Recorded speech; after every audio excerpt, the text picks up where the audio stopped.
Hello दोस्तों, welcome to my YouTube channel. My name is Usama Hussain. दोस्तों, मैंने ना काफी देखा है कि बच्चों की जो सी क्यूरीज है ना, वो मेरे पास जो सी आ रही हैं, उनमें ना सबसे जो सी टॉप पर मैं उसको कंसिडर करता हूँ, वो टाइम टेबल और पोर्टल से रिलेटेड है। बच्चों को ये समझ नहीं लग रही कि हम अपना टाइम टेबल कहाँ पर देखें, पोर्टल से कैसे चीज़ों को असेस करें। अगर टाइम टेबल अगर वेबसाइट पर अपलोड है तो क्या वो बिल्कुल ठीक टाइम टेबल है भी कि नहीं है। तो बेसिकली मैंने सोचा कि इसके ऊपर ना एक प्रॉपर वीडियो बनाऊं, ताकि क्या कर सकूं, आपको फुल गाइड कर सकूं, ताकि ये जो सी क्यूरी आपकी क्या हो सके, क्लियर हो सके। तो मेरी आपसे यही छोटी रिक्वेस्ट है कि आपने इस चैनल को क्या करना है, लाजमी सब्सक्राइब करना है, मेरी वीडियो को लाजमी लाइक करना है, और इस वीडियो को अपने फ्रेंड्स के साथ क्या करना है, आप लोगों ने शेयर करना है, और इस वीडियो को आपने लास्ट तक देखना है, क्योंकि इसमें मैं ना आपको तमाम की तमाम इन्फॉर्मेशन जो सी है ना, टाइम टेबल से रिलेटेड और पोर्टल से रिलेटेड क्या कर दूंगा, बता दूंगा। और अगर किसी की कोई भी क्यूरी है तो उसने क्या करना है, इस वीडियो के कमेंट्स में जाके अपनी क्यूरी क्या कर देनी है, सेंड कर देनी है। तो एज सोन एज पॉसिबल मैं जो सा है ना, वहां पर उसका सोल्यूशन उसको प्रोवाइड कर दूंगा। चलिए हम क्या करते हैं, वीडियो को आगे स्टार्ट करते हैं। सबसे पहले अगर मैं बात करूं ना टाइम टेबल की, तो जो सा आपके साइट्स के ऊपर टाइम टेबल है ना, वो बेसिकली आपका time table updated time table नहीं होता। क्योंकि अभी भी काफी टाइम जो सा ना, जब जैसे जैसे आगे क्लासेस स्टार्ट हुई है ना, अभी भी तो क्या हो रहे होंगे, टाइम जोन सा है ना, वो चेंज हो रहा होगा। तो अगर साइट के ऊपर आपके एक्सेल शीट अपलोड है, तो इसका क्या मतलब है, अगर कोई चेंजिंग कोऑर्डिनेटर करते हैं तो वो वहां पर अगर अपनी फाइल दोबारा अपडेट करना भूल जाते हैं, तो इसका क्या मतलब है कि आपके पास प्रीवियस जो सी है ना फाइल का डाटा होगा। तो इसलिए आपने उसके पर 100% रिलाय नहीं करना। आपका जो सा ऑनलाइन पोर्टल है ना, आपने 100% उसके पर रिलाय करना है। क्योंकि जो जो भी चेंजिंग्स वगैरह होती है ना, आपके पोर्टल के ऊपर ऑटोमेटिकली क्या हो जाती है, वो अपडेट हो जाती है। अब यहाँ पे ना एक प्रॉब्लम ये आ रही होगी कि काफी बच्चे जो है ना, उनके पोर्टल के ऊपर टाइम टेबल जो है ना, वो अपडेट ही नहीं हुआ, उनके कोर्सेज भी नहीं इतने ना अपडेट हुए। काफी स्टूडेंट्स ऐसे हैं, काफियों के तो हो गए होंगे और काफियों के अभी रहते होंगे। तो आप लोगों ने इस बात पे बिल्कुल टेंशन नहीं लेनी। इस वीक के अंदर अंदर ना आपका ये जो सा पोर्टल का भी काम है ना, वो भी कंप्लीट हो जाएगा। उसमें आपके जितने भी कोर्सेज हैं जो आपने फर्स्ट सेमेस्टर्स में पढ़ने, वो वहां पर ऐड हो जाएंगे।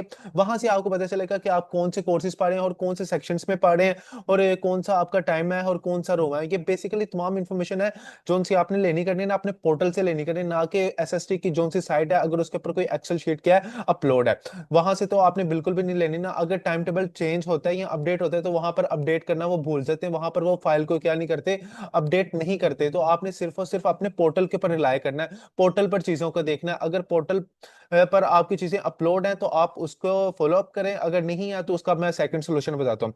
अब उसके बाद आप लोगों ने क्या करना है, अगर आपके पास फॉर एग्जांपल अगर पोर्टल पर आपकी चीजें अपडेट नहीं है, या आपके पास क्रेडेंशियल्स नहीं है पोर्टल्स के, क्योंकि अभी तक तो काफी स्टूडेंट्स को उनके स्टूडेंट्स आईडी कार्ड्स भी नहीं मिले होंगे। तो अगर स्टूडेंट्स आईडी कार्ड्स नहीं मिले, तो उनको जो उनसे है ना पोर्टल्स की असेस वगैरह भी क्या नहीं होगी, मिली नहीं होगी। तो उन्होंने क्या करना है, सिंपली उन्होंने अपने कोऑर्डिनेटर्स के पास जाना है। जिस तरह सॉफ्टवेयर इंजीनियरिंग का कोऑर्डिनेटर है मैम आमना है, उसी तरह सीएस का राजा अजहर है, और इसी तरह जो से एआई डाटा साइंस के मैम वफा है या बाज हैं, और इसी तरह आईटी का भी कोई है। तो आप लोगों ने ना वो देख लेना है। जो उनसे एससी की हो रहे कंप्यूटर साइंस के ना, वो एसटीडी 405 में बैठते हैं, और जो उनसे डाटा साइंस और एआई और आईटी के हैं ना, वो बेसिकली CB1 में बैठते हैं। तो अगर आपको किसी भी तरह की टाइम टेबल से कोई प्रॉब्लम है, आपने क्या करना है, इन कोऑर्डिनेटर्स के पास चले जाना है। ये कोऑर्डिनेटर्स हैं बेसिकली, ये टाइम टेबल को क्या करते हैं, हैंडल करते हैं कि कौन सी क्लास कितने बजे होगी और किस रूम में होगी।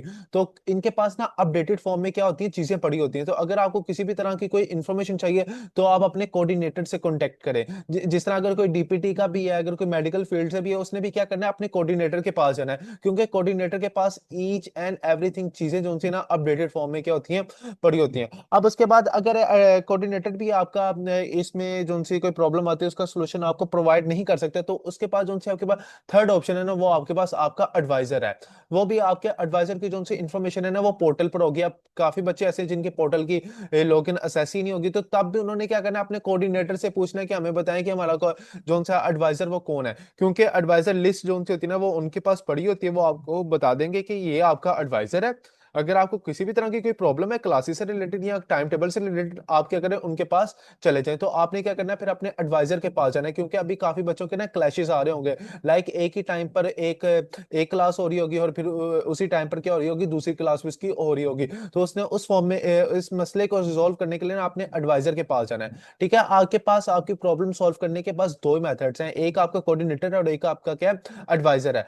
आपने क्या करना है, अपने पोर्टल के ऊपर रिलाय करना है, ना कि एसएससी की साइट वेबसाइट के ऊपर जो सी एक्सेल शीट है वो अपलोड है, उसके ऊपर तो आपने टोटली रिलाय नहीं करना, क्योंकि उसका टाइम अगर अपडेट नहीं हुआ हुआ, आपके साथ क्या होगी, चीजें फिर गलत मलत जो सी है चीजें शेयर हुई होंगी। तो आपने जो भी देखना अपने पोर्टल पर देखना है, पोर्टल पर, क्योंकि आपकी तमाम की तमाम इंफॉर्मेशन क्या होती है, अपलोड होती है। लाइक टीचर कौन सा होगा, कौन सा कोर्स है आपका, उसका सेक्शन क्या है, उसको टीचर की ईमेल क्या है, ये तमाम की तमाम जो सी इंफॉर्मेशन होती है ना वो आपके पोर्टल पर होती है। क्योंकि ये यूएमटी जो है ना ईआरपी सिस्टम चलाता है, और जब ईआरपी सिस्टम पर कोई कोर्स ऐड होता है ना, तो उसकी जो सी डिटेल्स है ना वो आपके पोर्टल पर भी क्या हो जाती है, अपडेट हो जाती है। ठीक है, तो आपने जितनी भी आपकी कोई भी प्रॉब्लम है तो आप कोऑर्डिनेटर से कांटेक्ट करें या आपने एडवाइजर से कांटेक्ट करें। तो बेसिकली आज के इस वीडियो में मैंने आपको यही इन्फॉर्मेशन देनी थी। नेक्स्ट वीडियो में ना मैं आपको टोटली बताता हूँ कि आपने ऑनलाइन जो सी क्लासेस हैं वो आप लोगों ने उसके लिंक कैसे क्रिएट करने हैं, उसको असेस कैसे करना है, एलएमएस मैनेजमेंट इनका क्या है। तो ये तमाम की तमाम जो सी इन्फॉर्मेशन है मैं आपको नेक्स्ट वीडियो में क्या करूंगा, आप लोगों के साथ शेयर करूंगा। तो मिलते हैं हम नेक्स्ट वीडियो में।